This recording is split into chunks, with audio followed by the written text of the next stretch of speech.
আসসালামু আলাইকুম ওরহমতুল্লাহি ওবরাকাতু। দাখিল ২৭ এবং ২৮ ব্যাচের পরীক্ষার্থী যারা আছো, ইতিপূর্বে যারা ছিল তারা শর্ট সিলেবাসে তাদের এক্সামগুলো হয়েছে, কিন্তু তোমাদের ফুল সিলেবাসে তোমাদের এক্সাম হবে, ঠিক আছে? আর তোমাদের ইসলামের যে ইতিহাস আছে, ইসলামের ইতিহাসের যে প্রশ্ন কাঠামো আছে, মানবন্টন আছে, এখানে কিছুটা পরিবর্তন এসেছে। তো আজকে আমরা সেই মানবন্টনটা দেখব এবং পাশাপাশি তোমাদের জন্য কিছু সাজেশন রয়েছে, সেই সাজেশনগুলো আমরা দেবো আজকে। তো চলো আজকে আমরা ভিডিওটা আমরা শুরু করি, ঠিক আছে? তো ইসলামের ইতিহাস, ঠিক আছে, ইসলামের ইতিহাস এর কোড হচ্ছে কত? ১০৯। আচ্ছা, তারপরে প্রথমত আমাদের বর্তমানে যে প্রশ্ন কাঠামো আছে, এখানে ৩ ধরনের প্রশ্ন হয়ে থাকে। এক নম্বর হচ্ছে এমসিকিউ, তারপর হচ্ছে সিকিউ, তারপর হচ্ছে এসকিউ, অর্থাৎ সংক্ষিপ্ত যে প্রশ্ন আছে ওভাবে আমাদের প্রশ্ন আসে। তো চলো এমসিকিউতে কীভাবে আসে। এমসিকিউ আগে যে ৩০টা ছিল সেই ৩০টাই থাকবে এবং সবগুলোর উত্তর করতে হবে, ঠিক আছে? প্রত্যেকটার জন্য কি থাকবে? এক থাকবে, নেগেটিভ মার্কিং নেই।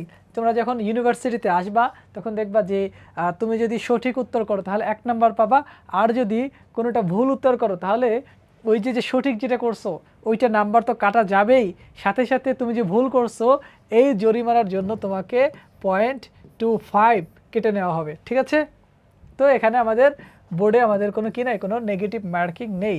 তারপরে সিলেবাসের প্রতিটি অধ্যায় থেকে যে তোমাদের যে যতগুলো চ্যাপ্টার আছে প্রত্যেকটা চ্যাপ্টার থেকে তোমাদের প্রশ্ন করা হবে, সুতরাং প্রত্যেক চ্যাপ্টারের গুরুত্ব কিন্তু সমান, ঠিক আছে?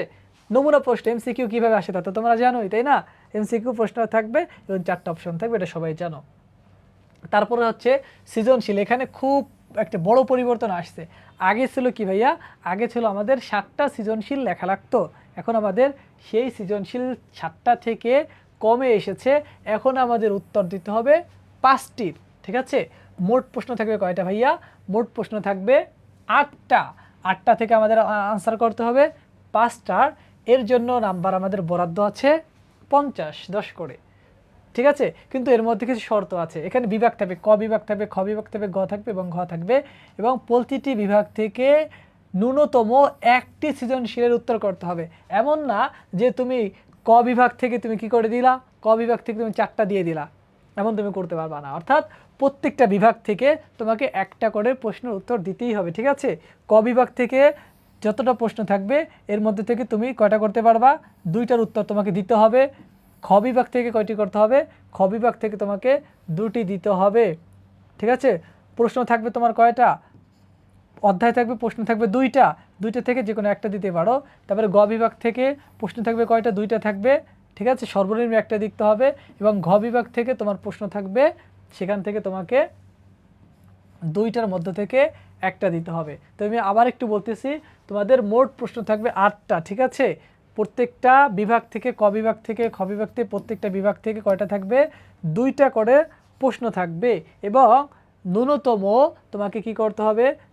একটা একটা অবশ্যই লিখতে হবে, ঠিক আছে? একটা একটা আনসার তোমাকে করতেই হবে। আর চাইলে এগুলো একটা একটা করার পরে তুমি চাইলে মানে ক বিভাগ থেকে 2টা করতে পারো, ঠিক আছে? বা একটা করার পরে তুমি চাইলে খ বিভাগটা যদি তোমার কাছে সহজ মনে হয় তাহলে তুমি খ বিভাগ থেকে একটা করতে পারো। তো বুঝতে পারছো? মোট 8টা প্রশ্ন থাকবে, 5টার উত্তর দিতে হবে, মোট বরাদ্দ থাকবে 50, ঠিক আছে?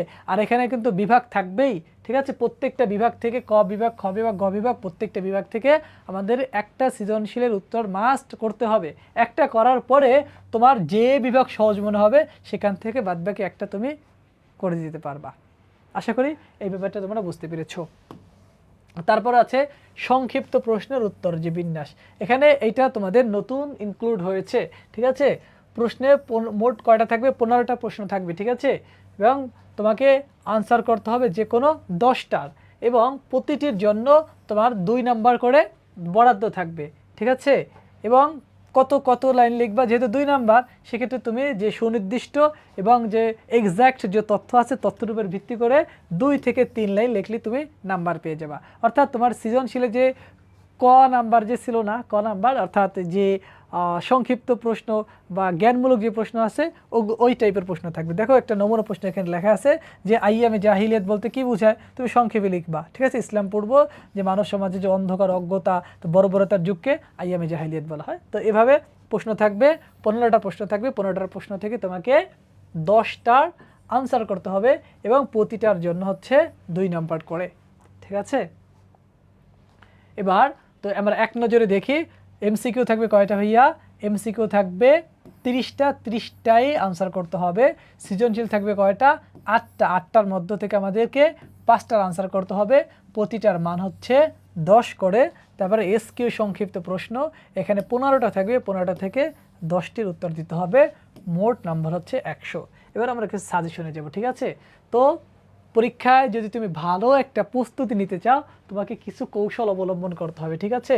তো যেহেতু এখানে বিভাগীয় বাধ্যবাধকতা আছে, অর্থাৎ প্রত্যেকটা বিভাগ থেকে তোমাকে বাধ্যতামূলক আনসার করতেই হবে, এই কারণে সব অধ্যায়ে তোমাকে সমান গুরুত্ব দিতে হবে, কোনো অধ্যায় বাদ দিতে পারবা না। অর্থাৎ তুমি একটা বিভাগ বাদ দিলা কিন্তু ওই বিভাগ থেকে সৃজনশীল তো আসবেই, তুমি আনসার করতে পারবা না, ঠিক আছে। এই কারণে তোমাকে অধ্যায়ভিত্তিক সিলেকশন করতে হবে এবং প্রত্যেকটা যেহেতু বিভাগ আছে বিভাগের জন্য তোমাকে আলাদা প্রিপারেশন নিতে হবে, মানে পুরো বই পড়তে হবে। তারপরে তথ্যগত নির্ভুলতা থাকতে হবে, যেহেতু ইসলামের ইতিহাস মানে কি বিভিন্ন সাল থাকবে, বিভিন্ন মানুষের নাম থাকবে, বিভিন্ন সাহাবার নাম থাকবে, ঐতিহাসিক ঘটনা থাকবে, এইটা তোমাকে এক্স্যাক্ট দিতে হবে, অর্থাৎ তুমি বানিয়ে এখানে দিতে পারবা না, বুঝতে পারছো। এই কারণে তোমার বইটা পড়তে হবে। তারপরে সময় ব্যবস্থাপনা, যেহেতু 30টা এমসিকিউ এর জন্য 30 মিনিট বরাদ্দ থাকবে, সৃজনশীলের জন্য, ঠিক আছে, একটা টাইম তুমি নির্ধারণ করবা যে তোমার এমসিকিউ হয়ে যাওয়ার পরে যে সময়টা থাকবে এটাকে তুমি নির্ধারণ করে, ঠিক আছে, নির্ধারণ করে একটা এক্স্যাক্ট টাইম ধরবা। অর্থাৎ প্রত্যেকটা সৃজনশীলের জন্য যদি তুমি 20 মিনিট করে দাও যাতে করে তুমি সবগুলো সৃজনশীল লিখতে পারো, একটা টাইম তুমি সিলেক্ট করে নিবা। তারপরে হচ্ছে প্রথম অধ্যায় আইয়ামে জাহিলিয়াত, এখান থেকে খুবই প্রশ্ন আসে, ঠিক আছে। তারপর দ্বিতীয় অধ্যায় থেকে যে মদিনার রাষ্ট্র গঠন, এখান থেকে প্রতি বছর সৃজনশীল প্রশ্ন থাকে। সুতরাং এইটা যে অর্থাৎ প্রথম অধ্যায় আইয়ামে জাহিলিয়াতের ব্যাপারটা এবং মদিনা রাষ্ট্র গঠন যেটা আছে এটা সৃজনশীল পড়ার সময় তুমি খুব মনোযোগ সহকারে পড়বা, কারণ দেখবা এখান থেকে সৃজনশীল প্রায় এসে থাকে। তো তোমাদের জন্য দোয়া রইল এবং শুভকামনা রইল। তোমাদের এক্সাম কিছুদিন পরেই শুরু হবে, তো তোমরা প্রিপারেশন নিবা ইনশাল্লাহ। আমরা অধ্যায়ভিত্তিক ইনশাল্লাহ খুব সহজে ফ্লো চ্যাটের মাধ্যমে তোমাদেরকে ইসলামের ইতিহাসের ক্লাসগুলো নেওয়া হবে। আশা করি এই ক্লাসগুলো যদি তুমি কন্টিনিউ করো তাহলে ইসলামের ইতিহাসে তুমি পূর্ণাঙ্গ নাম্বার পাবা। তো আজকে এই পর্যন্তই, দেখা হচ্ছে অন্য কোনো ভিডিওতে। সে পর্যন্ত সবাই ভালো থাকবা, সুস্থ থাকবা। আসসালামু আলাইকুম ওয়া রাহমাতুল্লাহি ওয়া বারাকাতুহু।